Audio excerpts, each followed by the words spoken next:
श्री स्वामी समर्थ। स्वागत आहे तुमचं माझ्या युट्यूब चॅनल मध्ये। आजचा दिवस तुम्हाला खूप छान सुख समाधानाचा जावो ही स्वामींच्या चरणी प्रार्थना करते आणि आज या नवीन व्हिडिओला सुरुवात करते। तर बघा मित्रमैत्रिणींनो, सध्या माघ महिना सुरू आहे आणि या हिंदू धर्मानुसार माघ महिन्यातील प्रत्येक दिवस हा अतिशय अत्यंत खूप खास मानला जातो। दान धर्म करण्यासाठी हा महिना अतिशय महत्वाचा आहे। धार्मिक दृष्ट्या या महिन्याला अनन्यसाधारण असं महत्व प्राप्त झालेलं आहे आणि या महिन्यातील प्रत्येक दिवसाला जरी महत्व असले तरी सुद्धा माघ महिन्याची जी पौर्णिमा आहे तर तिला मात्र अतिशय अत्यंत महत्व आहे। माघ महिन्यामध्ये पवित्र नदीमध्ये स्नान करणे व दान करणे याची परंपरा आहे। हिंदू धर्मामध्ये पौर्णिमा असेल, अमावस्या असेल किंवा एकादशी तिथी असेल, त्याचबरोबर संकष्टी चतुर्थी असेल, बरेचसे सण आपल्या हिंदू धर्मामध्ये जे असतात तर ते या तिथींना विशेष असं महत्व प्राप्त झालेलं असतं आणि माघ पौर्णिमा जी आहे तर ती अनेक शुभ कार्यासाठी अतिशय खूप शुभ मानली जाते आणि हा दिवस विवाह, गृहप्रवेश यासाठी सुद्धा खास मानला जात असतो। या दिवशी जो कोणी पवित्र नदीमध्ये स्नान करतो त्याला इच्छित असे फळ प्राप्त होत असते।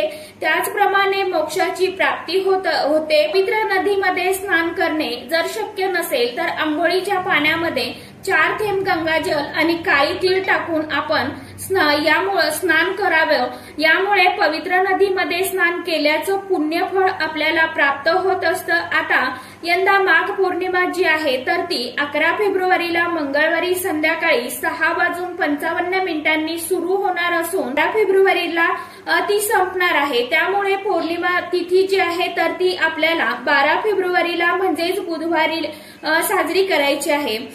पौर्णिमेचं व्रत जर आपण करत असाल तर बुधवारी 12 फेब्रुवारीला हे व्रत जे आहे तर ते आपल्याला करायचं आहे आणि चंद्रोदयाची वेळ जी आहे तर ती संध्याकाळी 5:59 असणार आहे। तर अशी ही जी माघ पौर्णिमा आहे तर या दिवशी आपल्याला दिवसभरामध्ये जेव्हा कधी वेळ मिळेल तर त्यावेळी आपल्याला एका ठिकाणी फक्त एका विड्याच्या पानांचा पान जे आहे तर ते ठेवायचं आहे, ज्यामुळे आपल्या कुलदेवीचा आशीर्वाद आपल्याला मिळेल। आपल्या आयुष्यातील सर्व अडचणी, दुःख संपतील, आपल्या कुटुंबाची, मुलांची, पतीची भरभरून अशी प्रगती होईल। या दिवशी सकाळी लवकर उठायचं आहे, स्नान करायचं आहे, त्यानंतर आपल्याला स्वच्छ कपडे परिधान करायचे आहे। अगोदर सांगितल्याप्रमाणे स्नान करताना आंघोळीच्या पाण्यामध्ये थोडंसं गंगाजल, गुलाबजल, काळे तीळ, चिमूटभर हळद आपल्याला टाकायची आहे आणि स्नान करायचं आहे।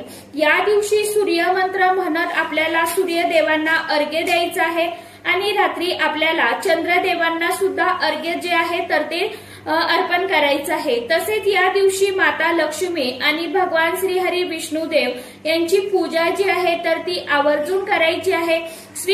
भगवान श्रीकृष्णाची पूजा आपण या दिवशी करू शकता। त्याचबरोबर माता पार्वतीची पूजा करू शकता आणि देवाधिदेव महादेवांची देखील आपण या दिवशी आवर्जून पूजा करावी। आपल्याला खास करून या दिवशी खिरीचा नैवेद्य घरामध्ये देवीला अर्पण करायचा आहे। या दिवशी ब्राह्मणांना दक्षिणा, शिदा सुद्धा आपण देऊ शकता। त्याचबरोबर अन्नदान, वस्त्रदान यासारख्या गोष्टी आपण आपल्या ऐपतीनुसार करू शकता आणि दिवसभरामध्ये आपल्याला जेव्हा कधी वेळ मिळेल त्यावेळी किंवा आपण जेव्हा देवपूजा करतो तर पूजा केल्यानंतर लगेचच आपण विड्याच्या पानांचा हा एक अतिशय साधा परंतु सोपा आणि प्रभावी असा उपाय जो आहे तर तो तुम्हाला करायचा आहे। आपल्या मनातील इच्छा, मनोकामना ह्या पूर्ण व्हाव्या, आपल्या ज्या काही इच्छा आहेत तर त्या पूर्ण व्हाव्यात यासाठी आपण हा उपाय करू शकता। हा उपाय कसा करायचा आहे, कशा पद्धतीने करायचा आहे याविषयीची संपूर्ण माहिती मी आजच्या या नवीन व्हिडिओमध्ये तुमच्या बरोबर शेअर करणार आहे। त्यामुळे व्हिडिओ कुठेही स्किप न करता शेवटपर्यंत नक्की बघा। चॅनलवरती तुम्ही जर हा व्हिडिओ पहिल्यांदा बघत असाल तर चॅनलला आवर्जून सबस्क्राईब करा आणि असेच नवनवीन माहितीपूर्ण व्हिडिओ बघण्यासाठी समोरील बेल आयकॉनलाही प्रेस करा। आपल्या घरातील आर्थिक समस्या नष्ट होण्यासाठी, त्याचबरोबर व्यवसायामध्ये, करिअरमध्ये, नोकरीमध्ये प्रगती होण्यासाठी, त्याचप्रमाणे मुलांची पतीची प्रगती व्हावी, आपल्या कुटुंबाचं कल्याण व्हावं, तर यासाठी आपल्याला हा जो उपाय आहे तर तो करायचा आहे। आता यासाठी आपल्याला 2 विड्याची पानं, खाऊची पानं, नागवेलीची पानं, आता तुम्ही जे काय म्हणत असाल ती विड्याची पानं तुम्हाला लागणार आहे। पाने ही आपल्याला अखंड, देठासह आणि चांगली घ्यायची आहे, फाटलेली तुटलेली घ्यायची नाही, हिरवीगार आणि स्वच्छ पानं आपल्याला घ्यायची आहे। पानाला देठ असावं, व्यवस्थित आपल्याला अशी पानं 2 विड्याची पानं घ्यायची आहे। एक सुपारी घ्यायची आहे, सुपारी ही नवीन असावी, वापरलेली सुपारी आपल्याला घ्यायची नाही। त्यासोबत आपल्याला 2 हिरवी वेलची ज्या आहेत तर त्या देखील लागणार आहे। वेलची सुद्धा व्यवस्थित असाव्या, किडलेल्या, अळी लागलेल्या नसाव्या। त्याचप्रमाणे 2 फूल असलेल्या लवंगा आपल्याला घ्यायच्या आहे, लवंगा देखील फूल असलेल्याच घ्यायच्या आहेत, तुटलेल्या नसाव्या, त्या देखील व्यवस्थितच घ्यायच्या आहे। अखंड अशा 2 लवंगा घ्यायच्या आहेत। उपाय जो आहे तर तो करण्या अगोदर आपल्याला आपल्या देवघरासमोर बसायचं आहे। स्वतःला बसण्यासाठी आसन घ्यायचं आहे। सर्वप्रथम आपल्याला आपल्या कपाळावरती हळदी कुंकू लावून घ्यायचं आहे। त्यानंतर दिवा धूप लावून घ्यायचा आहे। दिवा शक्यतो तुम्ही तुपाचा लावा, आणि जर तुपाचा दिवा लावणं शक्य नसेल तर तिळाच्या तेलाचा लावण्याचा प्रयत्न करा। आपल्याला तो आसनावरती ठेवायचा आहे। थोडेसे अखंड तांदूळाचं आपल्याला आसन द्यायचं आहे दिव्यालाही। त्यानंतर दिव्याला हळदी कुंकू फूल आपल्याला अर्पण करायचं आहे, त्यावरती दिवा ठेवायचा आहे। डायरेक्ट आपल्याला जमिनीवरती कधीही दिवा ठेवायचा नसतो, आणि हा दिवा जो आहे तर तो लावून घ्यायचा। यानंतर दिव्याची आपल्याला पूजा करून घ्यायची आहे, आणि अग्निदेवतेच्या साक्षीने आपल्याला हा उपाय जो आहे तर तो करायचा आहे। आता एक प्लेट तुम्हाला घ्यायची आहे, त्या प्लेटमध्ये तुम्हाला मुठभर अखंड अक्षता घ्यायच्या आहेत, तांदूळ घ्यायचे आहेत, आणि यानंतर आपण जे साहित्य घेतलेलं आहे तर त्यातील जी 2 विड्याची पानं आहेत तर ती विड्याची पानं एकावरती एक अशा पद्धतीने त्या प्लेटमध्ये ठेवून घ्यायची। त्यावरती तुम्हाला तांदळावरती ठेवायची आहे, आणि समोरील बाजूला त्या पानाचा देठ येईल अशा पद्धतीने ही पानं ठेवायची आहेत। यानंतर सुपारी जी आहे तर ती त्या एका तामणामध्ये ठेवायची। त्या सुपारीला आपल्याला अभिषेक करून घ्यायचा आहे, आणि स्वच्छ पाण्याने अभिषेक हा जो आहे तर तो करायचा आहे। त्यानंतर दुधाने किंवा पंचामृताने देखील तुम्ही करू शकता। परत स्वच्छ पाण्याने अभिषेक करायचा आहे, परंतु तुम्हाला जर दुधाचा किंवा पंचामृताचा अभिषेक करणं शक्य नसेल तर फक्त तुम्ही पाण्याने अभिषेक केला तरी देखील चालेल। हा अभिषेक करत असताना श्री सुक्ताचं पठण आपल्याला करायचं आहे। ज्यांना येत नाही त्यांनी युट्यूबला लावून तुम्ही नुसतं ऐकलं तरी देखील चालणार आहे। यानंतर आपल्याला काय करायचं आहे, ही जी सुपारी आहे तर ती स्वच्छ कपड्याने कोरडी करून पुसून घ्यायची आहे, आणि जी विड्याची पानं आपण ठेवली आहेत तर त्यावरती थोडेसे अखंड तांदूळ ठेवायचे आहे, आणि त्यावरती ही सुपारी ठेवायची आहे, आणि यासोबतच तुम्हाला 2 फूल असलेल्या लवंगा, 2 वेलची ज्या आहेत तर त्या देखील ठेवायच्या आहेत। आता ह्या फूल असलेल्या लवंगा आणि 2 वेलची ठेवण्या अगोदर काय करायचं तर 2 फूल असलेल्या लवंगा आणि वेलची तुम्हाला तुमच्या उजव्या हातामध्ये घ्यायच्या आहे, आणि 16 वेळा महालक्ष्मी अष्टकम म्हणायचं आहे, किंवा तुम्ही 1 वेळा म्हणा, 3 वेळा म्हणा, 5 वेळा म्हणा, परंतु महालक्ष्मी अष्टकम जे आहे तर ते आपल्याला विषम संख्येमध्ये पठण करायचं आहे, किंवा तुम्ही 108 वेळा जरी हे महालक्ष्मी अष्टकमचा जो पाठ आहे तो तुम्ही केला तरी देखील चालेल। त्यानंतर महालक्ष्मीच्या आवडीचा मंत्र तुम्हाला जो येत असेल सोपा तो म्हणायचा आहे। मी तुम्हाला सांगते, परंतु तुम्हाला जो सोपा वाटेल तो तुम्ही म्हणू शकता।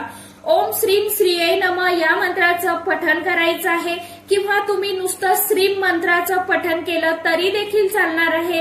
हा मंत्र तुम्हाला म्हणायचा आहे, किंवा तुम्ही 99 मंत्र जो आहे तर तो म्हणू शकता। 99 मंत्र तुमच्या कुलदेवीचा मंत्र जो आहे तो म्हटला तरी सुद्धा चालेल। 99 मंत्र कुलदेवीचा मंत्र 3 पैकी कोणताही एक मंत्र तुम्हाला 108 वेळा म्हणायचा आहे, आणि यानंतर ह्या लवंग आणि वेलची आपण जी सुपारी ठेवलेली आहे तर तिच्या बाजूला ठेवायची आहे। तर असा आपल्याला हा विडा तयार करायचा आहे। त्यानंतर ही जी प्लेट आहे तर ती उचलून माता लक्ष्मी समोर, किंवा आपली जी कोणती कुलदेवी असेल त्या कुलदेवी समोर त्या देवीसमोर ठेवायची आहे। म्हणजे थोडक्यात काय तर असा विडा आपल्याला आपल्या कुलदेवीला किंवा माता लक्ष्मीला अर्पण करायचा आहे। तर आता नवार्णव मंत्र परत एकदा सांगते, तुम्हाला ऐका। नवार्णव मंत्र असा आहे की आपल्या युट्यूब फॅमिलीमध्ये बरेच जण आता नवीन ऍड झालेले आहेत। तर नवार्णव मंत्र असा आहे, व्हिडिओ पॉज करत करत तुम्ही ऐकू शकता। तर ओम ऐं ह्रीं क्लीं चामुंडाय विच्चे, व्हिडिओ पॉज करा, लिहून घ्या किंवा मला शक्य झालं तर मी स्क्रीनवरती हा मंत्र जो आहे तर तो देईल। त्यानंतर या विड्याला हळदी कुंकू आपल्याला अर्पण करायचं आहे, लाल रंगाचं फूल अर्पण करायचं आहे। माता लक्ष्मीला शक्यतो या दिवशी गुलाबाचं फूल अर्पण करण्याचा प्रयत्न करा, तुमच्याकडे जर असेल तर आवर्जून अर्पण करा। यानंतर दिवा धूप अगरबत्तीने ओवाळून घ्यायचा आहे, गोड मिठाईचा नैवेद्य अर्पण करायचा आहे, तुम्ही खिरीचा देखील नैवेद्य अर्पण करू शकता। अशा प्रकारे विड्याच्या पानावरती अर्पण करून झाल्यानंतर ती जी प्लेट असणार आहे तर ती दिवसभर तिथेच राहून द्यायची आहे आणि दुसऱ्या दिवशी एक लाल कापड घ्यायचं आहे, त्यामध्ये आपल्याला काय करायचं आहे तर ही सुपारी, त्यासोबत या एक लवंग, एक वेलची जी आहे, आपण ठेवलेले थोडे तांदूळ अक्षता ज्या आहेत तर त्या प्लेट मधल्या विड्याच्या पानावरती तांदूळ यातील फक्त 5 अखंड तांदूळ किंवा तुम्ही सगळे घेतले तरी देखील चालणार आहे। याची आपल्याला एक पोटली किंवा पुरचुंडी जी असते तर ती बनवून घ्यायची आहे आणि माता लक्ष्मीला आपली जी काय आर्थिक समस्या असेल ती समस्या तुम्हाला सांगून प्रार्थना करायची आहे की मी या माझ्या समस्येसाठी हा उपाय केला आहे तर ती नष्ट होऊ दे आणि ही जी कुठली आहे तर ती आपल्याला तिजोरीमध्ये ठेवायची आहे किंवा तुम्ही जिथे कुठे तुमचे पैसे दागिने ठेवत असाल तिथे तुम्हाला ठेवून द्यायचे आहे। आता राहिलेली एक लवंग आणि एक वेलची जी आहे तर ती आपल्याला आपल्या स्वयंपाकामध्ये वापरायची आहे। त्यामध्ये बाकीचे तांदूळ जे आहेत तर ते तुम्ही पक्ष्यांना टेरेसवरती गच्चीवरती खाऊ घालू शकता किंवा तुम्ही त्याचा खिरीचा प्रसाद बनवून घरामध्ये नैवेद्य म्हणून प्रसाद म्हणून तो तुम्ही करू शकता, खाऊ शकता घरामध्ये। यानंतर आता विड्याची जी पानं आहेत तर ती तुम्हाला निर्मल्यामध्ये विसर्जित करायची आहे। निर्मल्यामध्ये म्हणजे आता वाहतं पाणी असेल तर वाहत्या पाण्यामध्ये तुम्ही प्रवाहित करा, ज्यांना वाहतं पाणी नसेल त्यांनी झाडाच्या कुंडीमध्ये दाबून टाकू शकता।